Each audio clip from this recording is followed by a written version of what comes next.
ग्रह किसे कहते हैं? तो उपग्रह किसे कहेंगे? वे आकाशीय पिंड जो किसकी परिक्रमा करते हैं? ग्रहों की परिक्रमा करते हैं, उसे क्या कहते हैं? उपग्रह कहते हैं।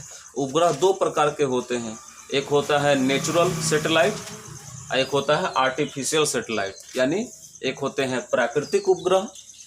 ये क्या होता है? प्राकृतिक उपग्रह, और एक होता है कृत्रिम उपग्रह। प्राकृतिक उपग्रह में कौन कौन आएंगे?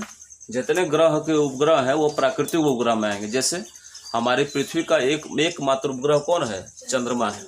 चंद्रमा क्या एक प्राकृतिक उपग्रह है। चंद्रमा किसका उपग्रह है? पृथ्वी का उपग्रह है, क्योंकि चंद्रमा पृथ्वी के चारों ओर क्या करता है? परिक्रमा करता है। चंद्रमा पृथ्वी के चारों ओर परिक्रमा करने में 27.3 दिन का समय लगता है। लगभग 27 से 28 दिन में वो क्या करता है? पृथ्वी का एक चक्कर पूरा कर लेता है। ठीक है जी। जबकि चंद्रमा से पृथ्वी जो प्रकाश होता है, चंद्रमा का अपना प्रकाश नहीं होता है, ये भी ध्यान दीजिएगा। भले रात में वो चमकता है लेकिन उसमें अपना प्रकाश नहीं होता है। वो सूर्य के प्रकाश के परावर्तन के कारण क्या होता है? चमकता है। चंद्रमा में अपना प्रकाश नहीं होता है। दिमाग से आप लोग बिल्कुल हटा दीजिएगा इस चीज़ को कि चंद्रमा प्रकाश होता है। ठीक है ना। तो चंद्रमा एक प्राकृतिक उपग्रह है जो पृथ्वी का उपग्रह है। चंद्रमा पृथ्वी का एक चक्कर 27.3 दिन में क्या करता है? पूरा करता है। चंद्रमा से प्रकाश, चूँकि चंद्रमा प्रकाश नहीं होता है, सूर्य के प्रकाश से वो चमकता है, और चंद्रमा से जो प्रकाश होता है वो 1.3 सेकंड में पृथ्वी तक क्या होता है? पहुंचता है। जैसे सूर्य से प्रकाश पृथ्वी तक पहुंचने में 7 से 8 मिनट का समय लगता है, उसी तरह चंद्रमा से प्रकाश पृथ्वी तक पहुंचने में कितना समय लगता है? 1.3 सेकंड में। बहुत कम समय अंतराल में प्रकाश क्या होता है? पृथ्वी तक पहुंच जाता है। समझिएगा, चंद्रमा से पृथ्वी तक प्रकाश कितना समय पहुंचता है। ऐसे उपग्रह जो नेचुरल होंगे, जो प्राकृतिक होंगे, वे कई प्रकार से यहाँ पर देख लीजिए। बहुत सारे ऐसे उपग्रह हैं जिनके उपग्रह होते हैं, जिसके नहीं होते हैं। जैसे मान लीजिए पृथ्वी का एकमात्र उपग्रह कौन है? चंद्रमा है। पृथ्वी कितने उपग्रह होते हैं? केवल एक। मंगल ग्रह कितने हैं? 2। बृहस्पति के, शनि के, 7। सबसे ज्यादा किसके हैं? बृहस्पति के हैं। अरुण 27 उपग्रह है, और वरुण के 13 उपग्रह है। और भी उपग्रह है, उस पर संशोधन चल रहा है। ये संख्या कभी घटती बढ़ती रहती है। ऐसा नहीं है कि 64 बृहस्पति इस समय वर्तमान में है, 67 भी हो सकता है, 66 भी हो सकता है, 63 भी हो सकता है।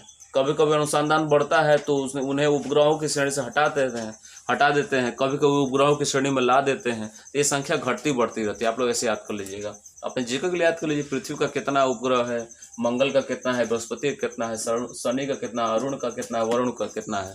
लेकिन ये याद कर लेना कि बुध और शुक्र का कोई उपग्रह नहीं है। इन सबके उपग्रह मिलेंगे, 2, 4, 5 जितने भी मिले सबसे।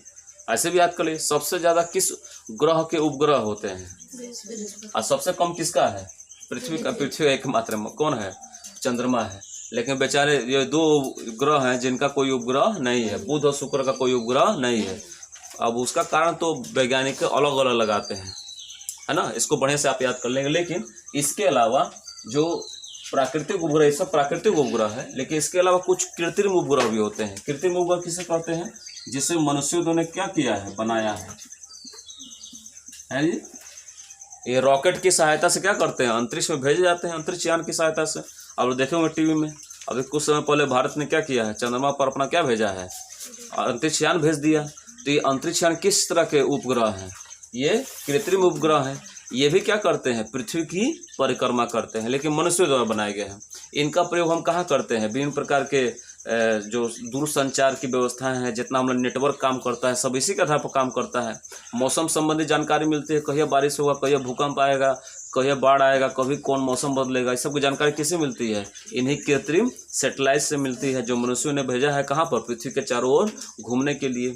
इनमें सबसे पहला कृत्रिम उपग्रह कौन सा बनाया गया था? आर्यभट्ट बनाया गया था। भारत का सबसे पहला कृत्रिम उपग्रह कौन सा है? आर्यभट्ट है। उसके बाद और भी बनाए गए, रोहिणी बनाए गए, इनसेट ए बनाया गया, इनसेट बी बनाया गया, ये सब उपग्रह बनाए गए। आज भी बहुत सारे उपग्रह पृथ्वी के चारों क्या कर रहे हैं? घूम रहे हैं, जिसकी सहायता से नेटवर्क प्रणाली में, यानी दूरसंचार प्रणाली में, या मौसम संबंधी जानकारी लेने में, या किसी आपदा की जानकारी लेने में, यह सब हमको क्या करते हैं? लाभ पहुँचाते हैं। तो इन उपग्रहों क्या कहते हैं? कृत्रिम उपग्रह कहते हैं। और इन उपग्रहों क्या कहते हैं? वो लोग प्राकृतिक उपग्रह कहते हैं। किसी दिक्कत है? लेकिन क्या कारण है कि बुध व शुक्र का कोई उपग्रह नहीं होता है, इसको आगे हम बताते हैं, आपको कोई दिक्कत नहीं होना चाहिए।